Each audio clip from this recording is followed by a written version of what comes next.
Hello guys, John with you again, and welcome to a very messy desk. Then again, a tidy desk means that the fuck all has been done. Excuse my French, but it's true. I mean, if the desk is too tidy, especially for modelling, it means you're doing nothing. And I am doing something. Yes, I am doing something.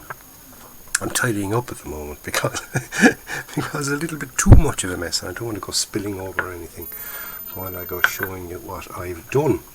Okay. And what I have got done is the interior of this little kit. Now you can see it there in the distance, but I'll give you a close-up of it in a second.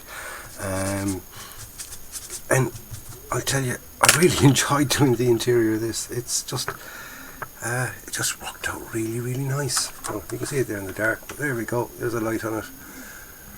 Alright, look at that.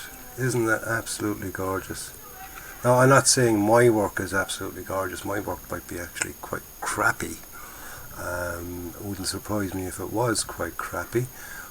But the detail on the inside of that, look at those rivets and everything else, really sticking out nice. Okay. Now, the inside is basically painted white, which is XF2 from Tamiya, flat white. For the ammunition, I didn't go by the callouts. The callouts give gunmetal for the magazines. I didn't like the gunmetal. I don't like gunmetal paint, so I don't bother. I bought a bottle of it there at one stage. I thought it was too bright and too shiny. I didn't like it whatsoever. Used it in various different things, and I've never repurchased it. Okay, so I've decided to go with khaki drab. I know it's a weird colour to use for it, but hey, it's my kit. I'll do what I fucking want to. And it's the interior, okay? I just think it stands out that little bit nicer. So I used khaki drab there for the for those round magazines, okay? I used gold for the those rounds.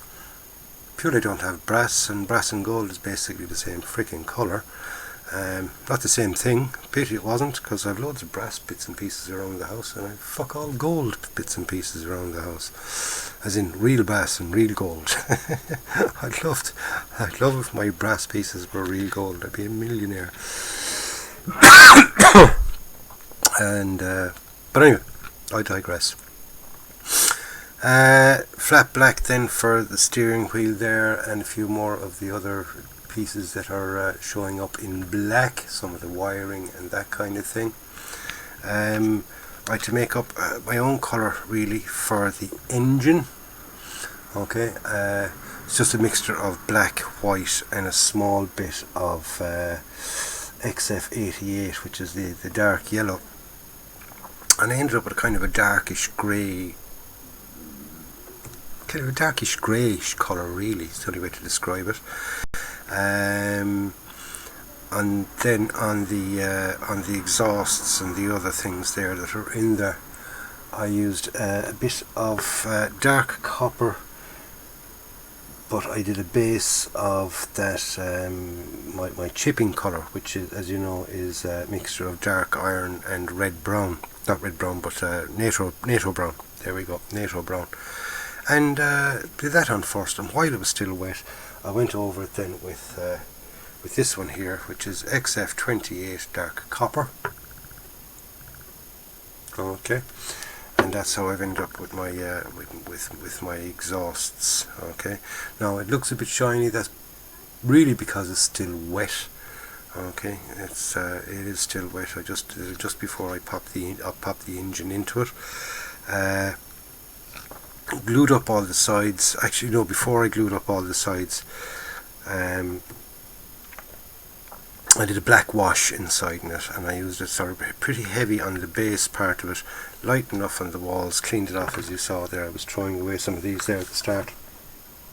Okay, wiped off too much of the excess, especially on the walls. I didn't want them that bad, and that's what did the weathering then on the inside of it. So as you see there, I'm actually really chuffed with how all that is working out. Okay, very happy with that. The driver's seat, the two driver seats there, they're both done with NATO brown. Okay, and a black wash over them, just to kind of give them that you know, that look to make them look like leather. Okay, see it? Put it on nice and thick and things like that, so it kind of forms little ridges. And if it dries in those little ridges, then when you put the wash on, then you get that kind of effect, and it looks nice. It looks like it looks like leather, properly used leather. Okay. Now, as you see, I put the doors on both sides there. Okay, there's a door there into that little driver section there, and we've got that door there. Didn't glue them in because like I said, I'm going to have the doors open on it, and to make sure that everything was, you know, nicely weathered and all that along the same lines. Okay, so what I did was I glued them in place. I taped them in place, I beg your pardon, not glued them in place. Taped the doors in place, so therefore the weathering then on those parts, right, see, on the doors, on the inside of the doors and things like that, is consistent with all the rest of the weathering.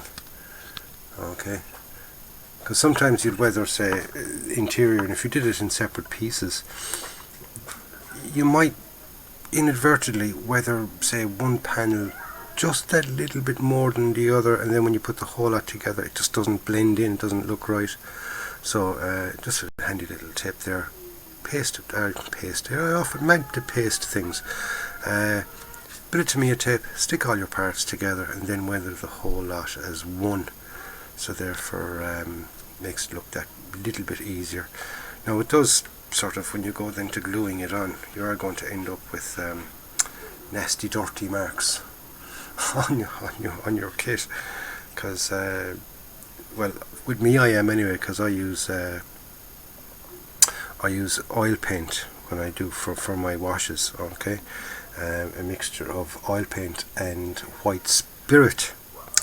I've shown to you the last kit, but just in case you haven't watched the last one and you're only watching this one, these are the oils I use. Okay, they're not that cheap, but they're not expensive either. Okay, they're Winsor and Newtons.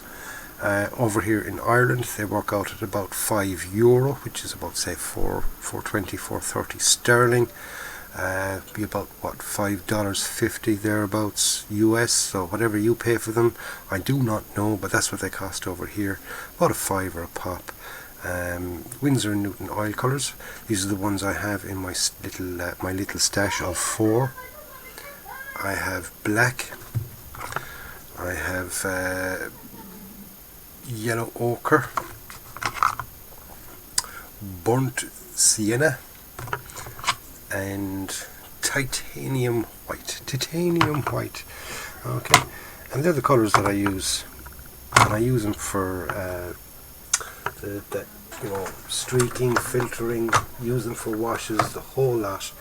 And for the white spirit, I don't use the expensive artist's white spirit. I use Pound Shop or Dollar Store in the US, Euro Store in Ireland, and possibly most of the rest of Europe, the Eurozone, and it's cheap as chips.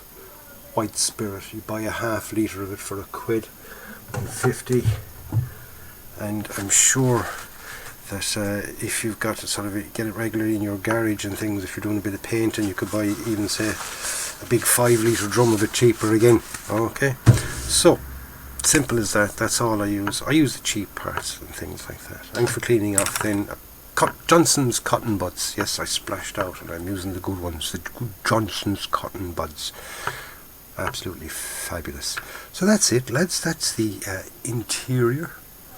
Okay, the interior all finished off. So I'm going to leave that literally dry for 24 hours because I used white spirit, and because I used, you know, in using white spirit, it does make the glue softer. Okay, so you've got to basically wait for that it kind of reactivates the glue, shall we say. So you got to wait until the glue test sort of activates itself back up again and get it all to stick, so you don't have pieces falling off. You will find that if you use the cheaper of the white spirit, artist white spirit isn't as strong, but it's 4 and 5 times the price. So you know, you just have to wait an extra day for it to dry.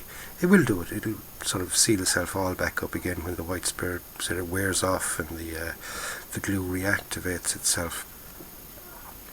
But like I said, I'm going to leave that now 24 hours, literally a full 24 hours. So I'll be starting tomorrow night. So there mightn't be an update tomorrow night because we'll be starting then on the exteriors. Okay, and there's a few more interior parts to do to it, like, you know, the front panel there, the back panel there, and the insides of the roof and all that. So there is still one or two little interior bits to do, but there's not really interior details to be done. So ta-da, I can stick that up there now to dry and look at it and admire it. So what I'm going to do now for the rest of the evening is I'm going to go over the instructions, see, you know, what steps I have to follow. Sometimes I find if you follow the instructions step by step by step, sometimes when you get on about 2 steps you realise, damn, I should have done that earlier, and things like that. So it's handy to read over the instructions bit by bit and you know, section by section. Like, I looked at all the interiors, and when it came to especially building the engine, I found out that I had to do a step that was sort of 2 steps beforehand to come back and then do it. I'll show you now. It was actually with the fan, and if I'd followed the instructions, there's a piece here that you just sort of glue the fan onto, and then about 3 sections later you're gluing on the fan belt, and you can barely make it out in there. The fan belt is that black piece there, you can see it, yeah. Then you're gluing on the fan belt. Now, you don't know what angle to exactly glue that at. So if you just went off and did that and, say, didn't come back to it till the following day, and then tried to put on your fan belt and it was slightly up or slightly down, you were going to have problems. So, you know, that's basically why you'd kind of check in the instructions which bits you can all do all in one go, so you're not going to sort of create problems for yourself at a later stage.